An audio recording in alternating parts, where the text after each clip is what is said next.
আজ আমরা নেত্রকোনা জেলার একেবারে উত্তরে যাব, মানে মেঘালয়ের প্রায় কোল ঘেঁষে থাকা একটা অসাধারণ জায়গা, শুসং দুর্গাপুর।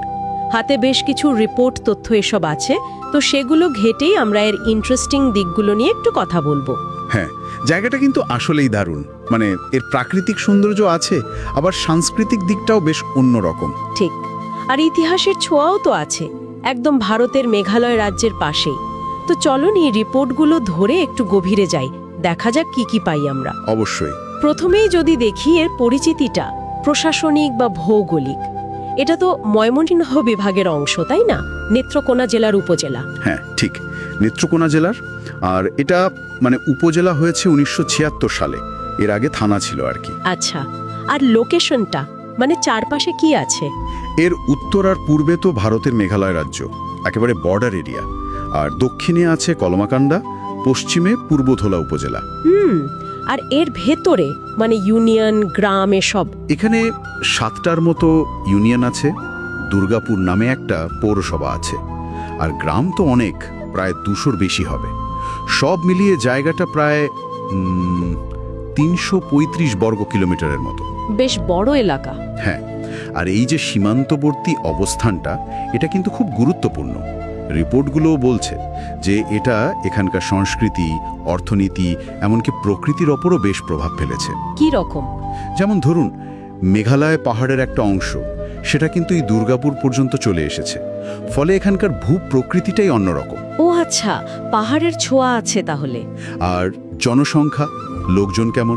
জনসংখ্যা, হ্যাঁ, রিপোর্ট অনুযায়ী প্রায় 2.8 থেকে 3 লাখের মতো হবে। আচ্ছা, আর মজার ব্যাপার হলো এখানে শুধু বাঙালিরাই না, কিন্তু গারো, হাজং, কোচ, ডালু এরকম বেশ কয়েকটা আদিবাসী জাতিগোষ্ঠীও আছে। মানে একটা মিক্সড কালচার আর কি। বাহ, তার মানে ভাষার ক্ষেত্রেও বৈচিত্র্য থাকার কথা। একদম। বাংলা তো প্রধান ভাষা অবশ্যই, তবে গারো আর হাজং ভাষাও কিন্তু বেশ চলে, মানে ওনারা নিজেদের মধ্যে বলেন। ইন্টারেস্টিং। আর ধর্ম? সেখানেও একই রকম বৈচিত্র্য। ইসলাম, হিন্দু, খ্রিস্টান ধর্ম তো আছেই, এর পাশাপাশি আদিবাসী যে নিজস্ব ধর্মবিশ্বাস, সেটাও চোখে পড়ে।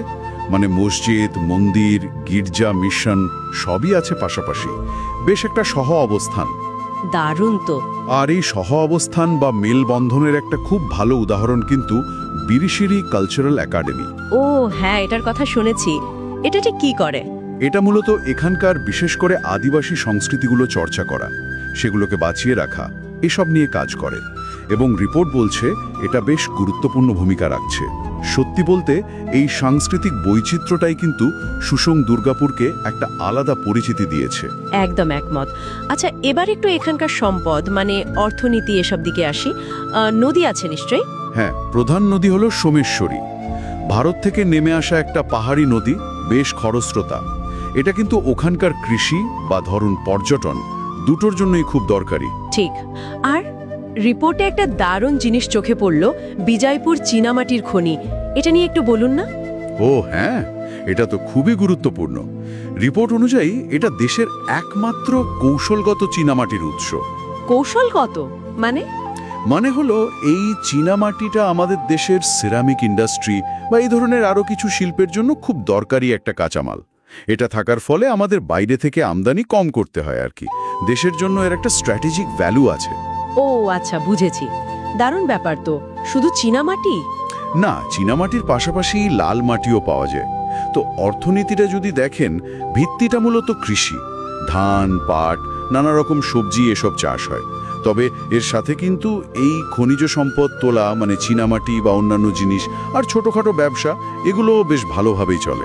তার মানে প্রকৃতি, নদী, পাহাড়, খনিজ সব মিলিয়েই ওখানকার জীবনযাত্রা একদম একটা আরেকটার সাথে জড়িয়ে আছে। বেশ, এবার একটু ইতিহাসের দিকে যাই। রিপোর্টে দেখলাম বেশ কিছু দর্শনীয় জায়গার নাম আছে, যেমন টঙ্ক আন্দোলনের স্মৃতিসৌধ। এটা কিসের? টঙ্ক আন্দোলনটা হলো মানে ওই অঞ্চলের কৃষকদের, বিশেষ করে আদিবাসী কৃষকদের একটা বড়সড় প্রতিবাদ ছিল।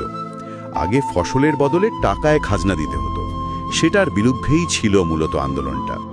তো এই স্মৃতিসৌধটা সেই সংগ্রামের কথাই মনে করিয়ে দেয়। একটা ঐতিহাসিক গুরুত্ব আছে। গুরুত্বপূর্ণ ইতিহাস। আর কি কি আছে দেখার মতো? আরও আছে, যেমন লোককথায় খুব বিখ্যাত কমলা রানীর দিঘি। পুরনো দুর্গাপুর রাজবাড়ির কিছু অংশ এখনো টিকে আছে, মানে ধ্বংসাবশেষ আর কি। রাজবাড়িও ছিল? হ্যাঁ, আর একটু আগে যেটার কথা বললাম, বিরিশিরি কালচারাল একাডেমি, ওটাও দেখার মতো জায়গা। আর পাহাড়ের ওপরে বেশ সুন্দর শান্ত একটা পরিবেশে আছে রানীখং চার্চ আর মিশন।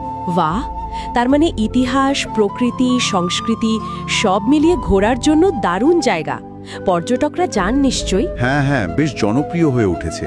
আর থাকার ব্যবস্থাও ভালোই, মানে গেস্ট হাউস, কিছু হোটেলও হয়েছে এখন। ভালো। আচ্ছা, যাতায়াত ব্যবস্থাটা কেমন? ঢাকা থেকে যদি কেউ যেতে চায়? ঢাকা থেকে দূরত্ব খুব বেশি না, ধরুন ১৭৫ কিলোমিটারের মতো। সরাসরি বাস চলে, অনেকে আবার মানে প্রাইভেট কার বা সিএনজি মোটরসাইকেলেও যান। আর ট্রেনে?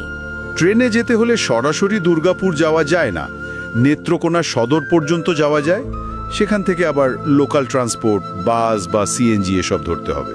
আচ্ছা, বেশ ক্লিয়ার হলো ব্যাপারটা। তাহলে সব মিলিয়ে যা বুঝলাম, সুসং দুর্গাপুর জায়গাটা একদিকে যেমন মেঘালয় পাহাড়ের ছোঁয়া পাওয়া প্রকৃতির জায়গা, তেমনি আবার দেশের খুব দরকারি চীনামাটির ভাণ্ডারও এখানে। আবার নানা রকম সংস্কৃতি, মানে বাঙালি আর আদিবাসী সংস্কৃতি মিলেমিশে একাকার, সাথে আবার ইতিহাসের ছোঁয়াও, মানে বেশ কয়েকটা স্তর আছে জায়গাটার। ঠিক তাই, সীমান্তবর্তী এলাকা হওয়ার কারণে এর একটা আলাদাই চরিত্র তৈরি হয়েছে। বৈচিত্র্যটাই এর মূল আকর্ষণ। একদম। এই যে এত প্রাকৃতিক সম্পদ, বিশেষ করে এই কৌশলগত খনিজ, আবার এত সমৃদ্ধ সাংস্কৃতিক ঐতিহ্য, এই দুটোকে একসাথে কাজে লাগিয়ে কিভাবে এখানকার উন্নয়নটাকে আরও টেকসই করা যায়, আর এই যে বিভিন্ন জাতিগোষ্ঠী একসাথে থাকছে, তাদের এই সহাবস্থান, এই সম্প্রীতি, এটাকে আরও মজবুত করার জন্য কি করা যেতে পারে? সম্ভাবনা তো অনেক, কিন্তু সেগুলোকে বাস্তবে রূপ দেওয়াটাই আসল চ্যালেঞ্জ, তাই না? সত্যিই ভাবনার বিষয়। কিভাবে এই সম্পদ আর সংস্কৃতিকে আগামীর পথে আরো ভালোভাবে কাজে লাগানো যায়, সেটা একটা বড় প্রশ্ন।